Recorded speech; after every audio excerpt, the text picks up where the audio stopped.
കേരളത്തെ രാജ്യത്തെ ആദ്യ അതിദാരിദ്ര്യമുക്ത സംസ്ഥാനമായി നിയമസഭയിൽ മുഖ്യമന്ത്രി പ്രഖ്യാപിച്ചു. കേരളപ്പിറവി ദിനമായി ഇന്നു ചേർന്ന പ്രത്യേക സമ്മേളനത്തിലായിരുന്നു ചട്ടം 300 പ്രകാരം മുഖ്യമന്ത്രി പ്രഖ്യാപനം നടത്തിയത്. പ്രതിപക്ഷം സഭ ബഹിഷ്കരിച്ച് ഇറങ്ങിപ്പോയി.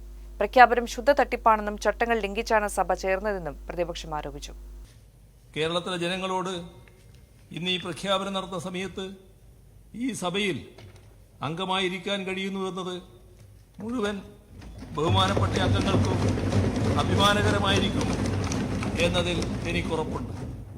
ഈ സഭയുടെ പൊതുവായ സന്തോഷത്തിൽ പങ്കുചേർന്നുകൊണ്ട് അഭിമാനപൂർവ്വം പ്രഖ്യാപിക്കട്ടെ, കേരളം ഇന്ന് അതിദാരിദ്ര്യമുക്ത സംസ്ഥാനമായി മാറിയിരിക്കുന്നു. ഐക്യ കേരളം 69 വർഷം പൂർത്തിയാക്കുകയാണ്. ഈ വർഷത്തെ കേരളപ്പിറവി ദിനം സംസ്ഥാനത്തെ ജനങ്ങൾക്ക് പുതുയുഗ പിറവിയുടെ ദിനമാണ്.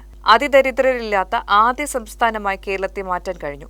ചരിത്രത്തിൽ ഇടം നേടിയ ഒട്ടനവധി നയപ്രഖ്യാപനങ്ങൾ സഭയിൽ ഉണ്ടായിട്ടുണ്ട്. അതിലൊന്നാണിത്.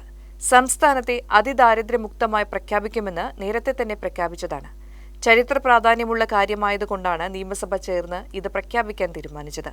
ഇക്കാര്യം നാടിനെയും ലോകത്തെയും അറിയിക്കാൻ ഉചിതമായ മാർഗം നിയമസഭ ചേർന്ന് പ്രഖ്യാപിക്കുന്നതാണ് എന്ന് കണ്ടാണ് നിയമസഭ ചേരാൻ തീരുമാനിച്ചതെന്ന് മുഖ്യമന്ത്രി പറഞ്ഞു. ഇന്ന് വൈകിട്ട് 5 മണിക്ക് തിരുവനന്തപുരം സെൻട്രൽ സ്റ്റേഡിയത്തിൽ മുഖ്യമന്ത്രി പിണറായി വിജയൻ ഔദ്യോഗിക പ്രഖ്യാപനം നടത്തുന്ന വേളയിൽ വിശിഷ്ടാതിഥികളായ താരങ്ങളായ കമലഹാസൻ, മമ്മൂട്ടി, മോഹൻലാൽ എന്നിവർ പങ്കെടുക്കും. മന്ത്രി MP രാജേഷ് അധ്യക്ഷത വഹിക്കും.